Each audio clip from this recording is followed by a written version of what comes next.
What happens when one of Hollywood's most adored stars walks into what she believes will be a light-hearted TV appearance, and instead finds herself trapped in the most aggressive interview of her career? Jennifer Lawrence arrived expecting friendly banter and film promotion. But sitting across from her, Joy Behar had something entirely different in mind. What began as a standard celebrity interview quickly unraveled into a tense, jaw-dropping clash that no one in the studio saw coming. And by the end of this encounter, one woman would leave the set in fury, while the other would be forced to justify her words to millions of stunned viewers. But before we dive into this explosive moment, pause for just a second. Have you ever watched an interview and felt the tension through the screen? Because this one only gets more intense from here. The morning started like any other inside the View studios. Jennifer Lawrence stepped in with her familiar confidence, dressed in a sharp black blazer, her trademark smile lighting up the room. For over a decade, that smile had won over audiences worldwide. Promotional interviews were nothing new, especially on a show known for welcoming celebrity guests. Yet something felt off. As Jennifer took her seat, her eyes drifted toward Joy Behar. There was no warmth, no friendly nod. Instead, Joy sat stiffly, shuffling papers, wearing a tight expression that felt calculated, almost predatory. And that's when the tone shifted. "Welcome back to The View," Joy began, her voice sharp enough to cut through the air. "We're joined by Jennifer Lawrence." Jennifer nodded politely, but her instincts were already on high alert. "Thanks for being here," Joy continued. "Although I have to say, some of your recent comments have been interesting." That single word changed everything. Jennifer's smile faltered for just a moment.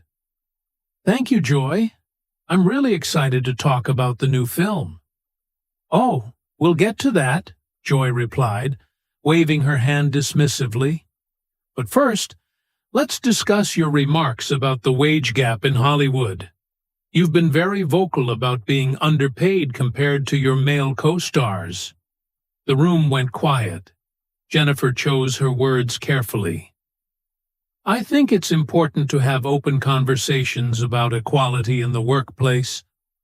Joy leaned forward, her tone dripping with sarcasm. "Equality?" she said. "Jennifer, you made $25 million last year. Most Americans would never see that in their lifetime.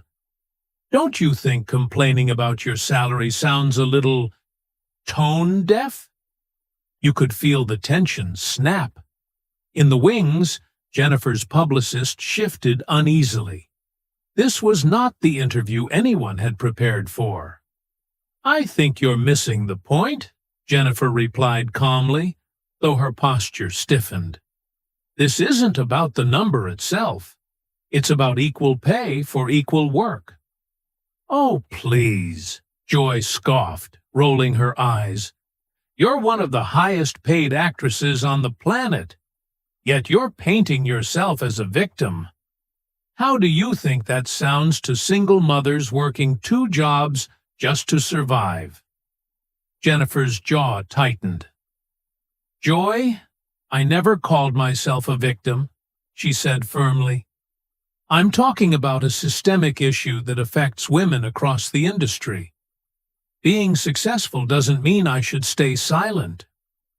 "Systemic issue?" Joy shot back, her voice rising. "You signed those contracts willingly. You had agents, lawyers, managers. If you thought you deserved more, why didn't you negotiate better?" The co-hosts exchanged uneasy glances. Whoopi Goldberg cleared her throat, trying to step in. "Maybe we should—" "No," Joy snapped, cutting her off. I want her to answer this. I want to hear how someone who's made millions justifies complaining about her paycheck. Jennifer's face flushed, but she didn't back down. Because negotiations happen inside a system that already disadvantages women, she said. When men negotiate, they're seen as smart businessmen. When women do it, we're labeled difficult or demanding. Oh, here we go again, Joy interrupted, throwing her hands up. The victim narrative.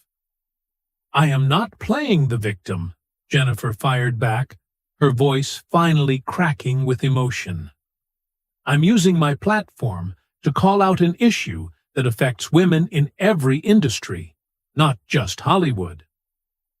Joy let out a sharp laugh that echoed across the studio. Your platform, she mocked. That's exactly the problem. At that point, something shifted. Jennifer took a deep breath, looked around the set, and slowly removed her microphone. I didn't come here to be mocked for speaking about fairness, she said, standing up. If that's what this conversation is going to be, I'm done. Gasps rippled through the audience. Without another word, Jennifer Lawrence walked off set, leaving behind stunned co-hosts, a silent studio, and a moment that would dominate headlines within hours. And as the cameras stayed rolling, Joy Behar was left doing what she never expected, defending herself to millions of viewers watching at home. So now the question is this: was Jennifer right to walk away? Or did Joy simply say what others were thinking? Because when celebrity interviews go off the rails, the fallout is never quiet. Jennifer, your platform exists because you pretend for a living, Joy said sharply. You wear costumes, play make-believe, and call it work. Maybe you should stick to that instead of lecturing the rest of us about workplace equality. The audience gasped. Jennifer's hands tightened in her lap, knuckles whitening against the dark fabric of her pants. When she spoke, her voice was calm, but razor-edged. That's incredibly dismissive, she said. Acting is my profession, and like any profession, it deserves respect. She paused, letting the words land. And having a public platform comes with responsibility. Whether you're an actor, a talk show host, or anyone whose voice reaches millions. Joy's eyes narrowed. Responsibility, she shot back. Like being grateful for opportunities most people will never have? Like not biting the hand that feeds you? The hand that feeds me, Jennifer repeated, disbelief flashing across her face. Joy, I work for my success. I've been acting since I was 14. I earned these opportunities through years of dedication and hard work. And luck, Joy interrupted coldly. Don't forget luck. Plenty of talented people never make it. You won the genetic lottery, got discovered at the right time, and everything fell into place. Don't pretend it was all merit. For a moment, Jennifer just stared at her. I can't believe what I'm hearing right now. Believe it, Joy said, leaning back with visible satisfaction. I'm saying what everyone's thinking. You're extraordinarily privileged, Jennifer. And watching you complain about earning millions instead of slightly more millions is nauseating. The tension was suffocating now. This interview was supposed to be about my new film, Jennifer said, her voice trembling with restrained anger. Why are you attacking me personally? I'm not attacking you, Joy replied, her tone suddenly sweet. I'm asking you to have perspective, humility, awareness of how your complaints sound to people who are struggling just to pay rent. Jennifer inhaled slowly, fighting to regain control. I understand that I'm fortunate. I've never denied that. But being fortunate doesn't disqualify me from advocating for fairness. If anything, it gives me more responsibility to speak up. Speak up, Joy sneered. Jennifer, you're not Rosa Parks. You're not fighting for civil rights. You're a millionaire actress, upset that you didn't get a bigger slice of an already enormous pie. The words hit like a slap. Jennifer's face drained of color, then flushed red with anger. How dare you, she said quietly. The studio went completely silent. How dare you, she repeated, her voice barely above a whisper, yet powerful enough to freeze the room. You compare my concerns to civil rights leaders just to mock them. You manage to diminish both my argument and their legacy in a single sentence. Joy's smile faltered, just for a moment, before snapping back into place. Oh, so now I'm not allowed to point out the difference between real struggles and Hollywood problems? You're allowed to point out whatever you want, Jennifer replied, her voice growing stronger. But don't you dare tell me what I'm allowed to care about. Don't tell me that success means I have to stay silent about injustice. Injustice? Joy laughed, harsher than before. Jennifer, listen to yourself. You're calling contract negotiations injustice while people around the world are fighting for basic human rights. That was the breaking point. Jennifer shot to her feet, her chair rolling backward with a sharp scrape across the floor. That right there, that's the problem, she said. You're telling me I can't care about more than one issue at a time. You're telling me that because I've succeeded, I should shut up and be grateful. She shook her head. That's not how progress works, Joy. Sit down, Joy barked. We're not done here. Actually, we are, Jennifer shot back, remaining on her feet.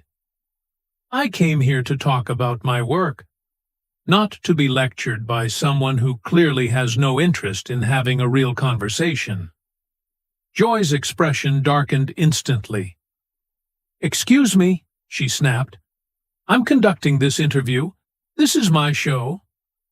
Then conduct it professionally, Jennifer fired back. Stop grandstanding for the audience and actually engage with what I'm saying instead of twisting my words. The other co-hosts sat frozen, unsure whether to step in. The cameras kept rolling because everyone knew this was television history unfolding in real time.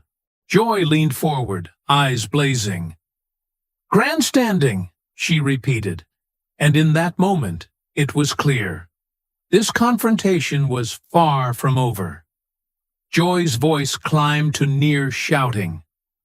I'm asking you legitimate questions about your public statements, and you can't handle it because no one has ever challenged you before.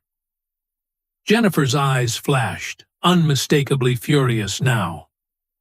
No one has ever challenged me, she shot back. Joy, I've been in the public eye for 15 years.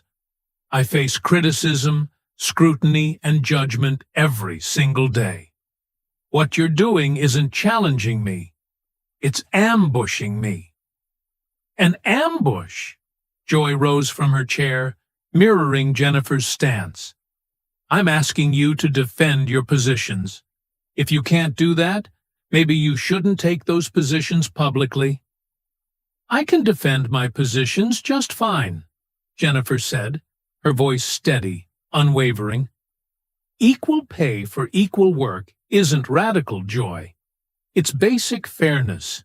The fact that you're treating it like entitled Hollywood whining says more about you than it does about me. Joy's nostrils flared. Don't lecture me about fairness, young lady.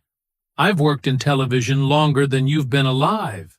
I fought real battles for women's rights, not complaints about earning 8 figures instead of 9.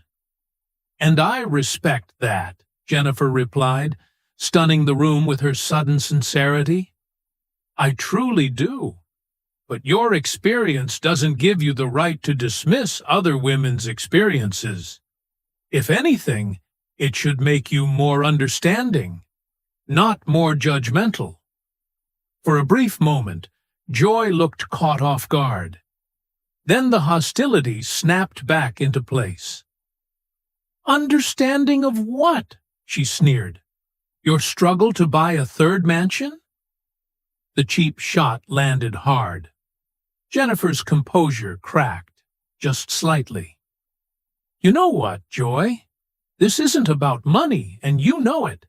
This is about respect, recognition, the principle that talent and contribution, not gender, should determine compensation. Principle? Joy scoffed. Jennifer, you live in a bubble. Assistants run your life. Stylists dress you. Drivers take you everywhere. Don't talk to me about principles when you've never lived in the real world. Jennifer's eyes narrowed dangerously. The real world? She said quietly. Joy, I grew up in Kentucky. My family struggled financially. I worked multiple jobs before my first acting role. I know exactly what the real world looks like, and I know how lucky I am to have escaped it. But escaping it doesn't mean abandoning everyone still living in it. Oh, please, Joy waved her off. You were 14 when you started acting. You've been coddled by Hollywood your entire adult life. Coddled, Jennifer repeated, disbelief cracking her voice. Do you have any idea what it's like to be a young woman in this industry? The casting couches, the inappropriate comments, the constant judgment of your body, the eating disorders, the anxiety, the pressure to be perfect every single second. Joy rolled her eyes dramatically. Spare me the sob story. Every industry has its challenges. You're right, Jennifer replied, her voice suddenly calm, dangerously so. Every industry does, but not every industry pays women 77 cents for every dollar a man makes.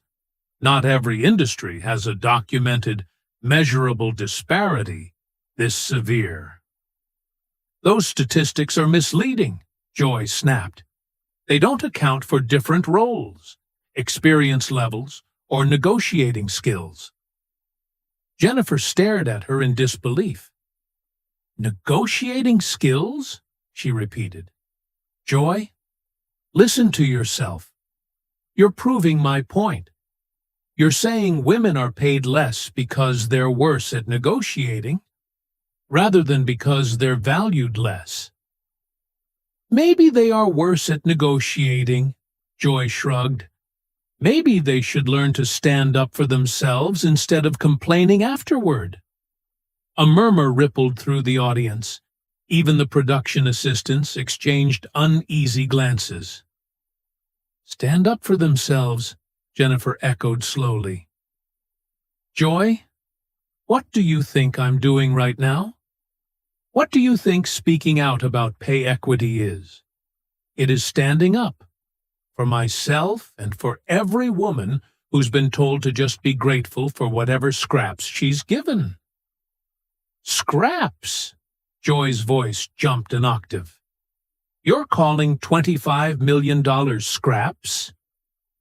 When my male co-star made $40 million for the same film, Jennifer replied firmly. Yes, because it's not about the absolute number. It's about the value placed on our work. And in that moment, the room understood something crucial. This wasn't just an argument anymore. It was a collision of worldviews, and neither side was backing down. Joy shook her head, disgust written plainly across her face. This is exactly what's wrong with your generation, Jennifer. Everything has to be perfectly equal, perfectly fair. Life isn't fair. Business isn't fair. Deal with it. Jennifer didn't hesitate. Life isn't fair, she said firmly. But that doesn't mean we stop trying to make it more fair. That's the entire point of progress. That's why we have laws against discrimination. That's why we fight for civil rights. That's why people like you supposedly got into journalism in the first place. That last line landed like a punch. Joy's face flushed red. Don't you dare question my journalism credentials, you little princess. The insult hung in the air, thick, toxic, unmistakable. Jennifer froze. Not angry, not reactive. Something colder took over. Little princess, she repeated quietly. Did you just call me a little princess? On national television? The studio fell into complete silence. Even the cameras seemed to pause. Joy instantly realized she'd crossed a line, but pride wouldn't let her retreat. If the shoe fits, she said, attempting defiance, though her voice lacked its earlier fire. Jennifer stepped closer to Joy's desk. Her voice dropped to a whisper, one that somehow carried more weight than shouting ever could. Let me tell you something about this little princess, Joy, she said slowly. This little princess has worked 18-hour days since she was 14. This little princess has dealt with anxiety so crippling she couldn't leave her house some days. This little princess has had grown men comment on her body since she was barely legal. And this little princess has been labeled difficult, demanding, and ungrateful for asking for the same treatment her male colleagues receive without question.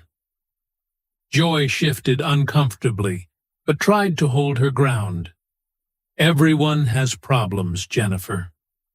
You're right, Jennifer replied, her tone eerily calm. Everyone does. But not everyone has a platform. Not everyone gets to be heard. And when someone like me speaks up about inequality, it's not whining, it's responsibility. Responsibility to whom? Joy challenged, her voice noticeably quieter now. To every young actress who comes after me, Jennifer answered without hesitation. To every woman in every industry who's been told to be grateful for less. To my younger self, who signed contracts without understanding her worth because no one taught her better. Joy tried to regain control.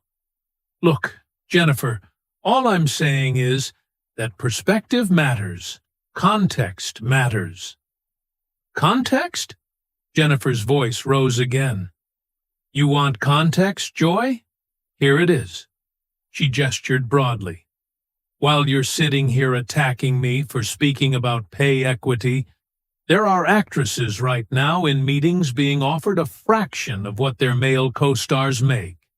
And they stay silent because they watch interviews like this, because they see successful women torn apart for daring to ask for equal treatment.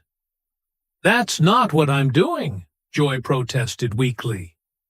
Isn't it? Jennifer shot back. You've called me tone-deaf, entitled, privileged, ungrateful, and a little princess for saying I deserve equal pay for equal work. How is that not tearing me down? Joy glanced around the studio. The audience wasn't with her anymore. Neither were her co-hosts. Even the production staff looked uncomfortable.